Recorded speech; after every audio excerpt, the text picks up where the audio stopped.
Eu sei que essa é a tarefa mais difícil para qualquer economista, mas eu vou mostrar o cenário atual. Você quer saber o que vai acontecer com o dólar? Você quer entender qual é a trajetória, o que vai acontecer? E mais, como é que isso vai afetar seus investimentos lá fora e aqui no Brasil? Fica comigo que eu vou te explicar.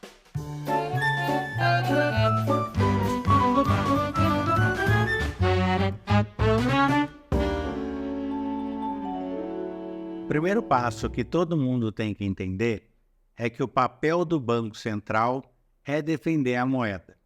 E ele vem fazendo isso muito bem, dando segurança ao mercado, mas dessa vez ele teve que dar um passo a mais. O que ele fez? Ele fez um swap. O que é um swap? É uma garantia que no futuro o dólar vai estar no mesmo preço que está no presente. Isso ajuda principalmente empresas que tratam com importação, entre a maior delas chamada Petrobras. O que ele está dizendo? Você não precisa se desesperar e comprar dólar agora, porque se todo mundo quiser fazer isso, nós vamos ter um problema e o dólar vai disparar e vai afetar você, empresa importadora.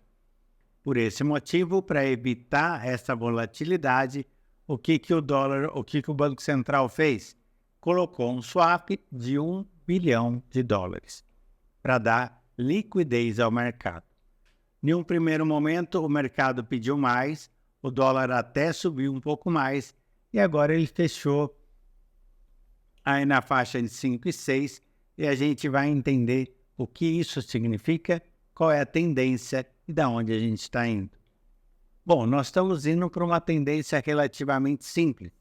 A falta de segurança que as empresas têm nesse governo que gasta demais, que já contratou a queda da Selic daqui até dezembro, ou seja, a gente vai bater com menos de 2 dígitos, com a inflação subindo mais. Os investidores falaram, olha, esse lugar está um pouco perigoso. Aí o governo tentou interferir na Eletrobras, na Vale, e interfere na Petrobras. O investidor olhou para o lado, tem outros países melhores, pegou o dinheiro e foi embora.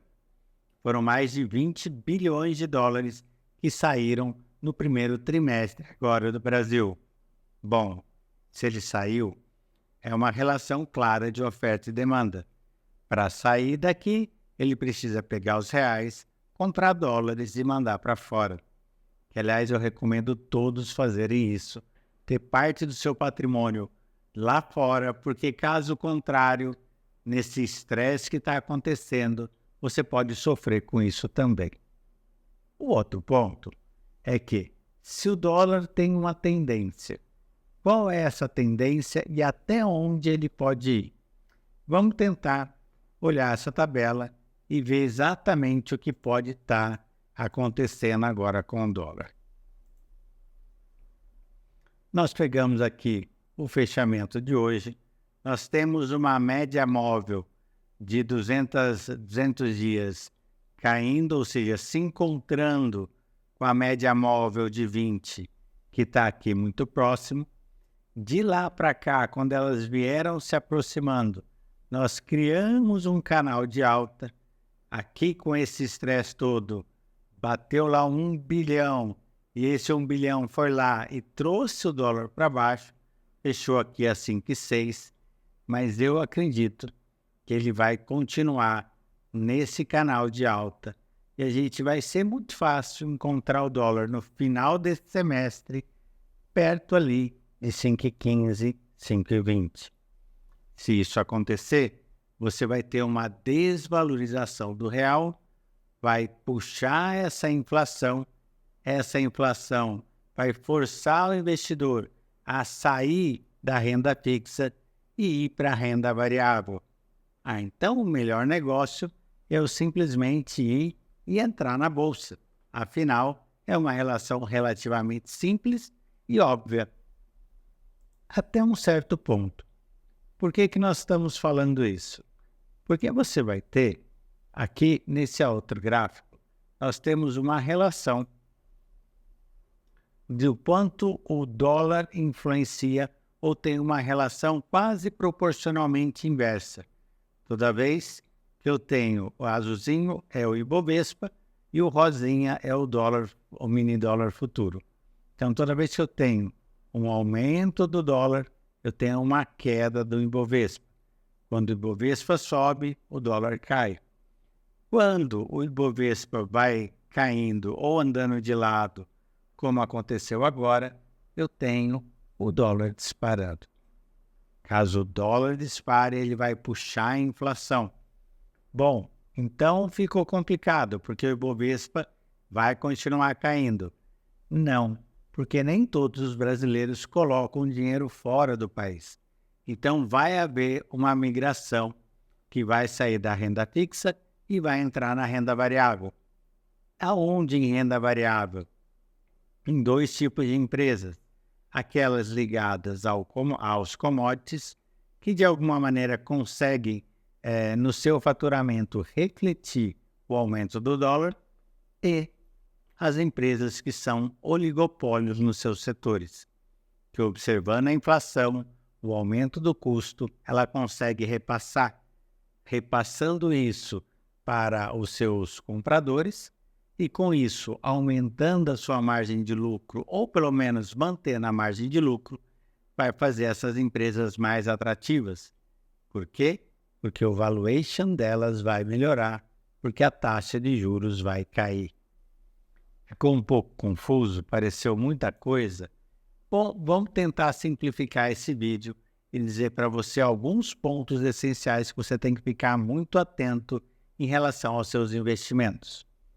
O primeiro, as falas do governo, a falta de segurança jurídica e a intervenção do governo nas principais empresas, junto com um déficit primário que deve ser perto de 100 bilhões esse ano, causou insegurança. Investidores estrangeiros pegaram seu dinheiro e estão pegando seu dinheiro e saindo do país. Isso causa uma pressão no câmbio, fazendo com que o dólar suba. O Banco Central foi lá e colocou $1 bilhão para acalmar o mercado. E já deixou claro, se precisar colocar outro bilhão e quantos bilhões forem necessários para manter a estabilidade do câmbio, ele vai manter. Porque o Banco Central vai começar a fazer câmbio fixo? Não, porque várias empresas importadoras dependem de um câmbio mais razoável para não ter uma inflação interna. Lê-se aqui, principalmente Petrobras. Nós teríamos ou um prejuízo absurdo da Petrobras, ou teríamos um aumento absurdo dos combustíveis se o dólar disparasse. Dito isso, nós temos um outro lado da história. Qual é? A política monetária do país. A política monetária já foi dada. Até dezembro, nós cairemos com a Selic perto de 9. Um pouquinho abaixo, um pouquinho acima, mas vai estar ali. Nós temos os índices do IPCA apontando para uma inflação para cima, junto com o aumento do dólar, pronto, está feito o problema. Qual será o problema? Nós teremos um aumento cambial inevitável e uma inflação idem. No passar do tempo, a renda fixa vai ficar cada vez menos atrativa. E por esse motivo, os brasileiros que não quiserem colocar o seu dinheiro lá fora vão migrar da renda fixa para a renda variável. Lê-se aqui, ações na bolsa. As ações de empresas que são ligadas a vendas internacionais, que vão ter um ganho na receita por causa do dólar, e as empresas que são oligopólios nos seus setores, que conseguem repassar 100% a inflação sem ter prejuízo. Essas ações são aquelas que vão te ajudar muito a você ter ganhos dentro do país. Quando você colocar o dinheiro para fora, você vai ter ganhos lá fora. Atualmente, bonds são mais para os mais conservadores e para aqueles que querem se antecipar à queda dos juros do Fed, você pode já ir entrando em renda variável, que, aliás, essa é a última parte do vídeo. Caso o Fed, quanto mais tempo o Fed demorar para baixar os juros, maior vai ser a pressão cambial aqui dentro. No momento que o Fed começar a baixar os juros, nós vamos ter o dólar aqui mais calmo. E por esse motivo, a bolsa melhor. E lá fora, a Nasdaq e o S&P 500 disparando. Entenda de economia, entenda como a política influencia a economia e aperte os cintos, porque esse ano vai ser um ano de muitas emoções. Obrigado, gostaria que, se você gostou do vídeo, coloque aqui o like, coloque um comentário, e se você quiser saber sobre alguma coisa específica, escreva ali no comentário qual o fundamento econômico que você quer conhecer, que eu te ajudo a explicar tudo isso. Um abraço e até a próxima.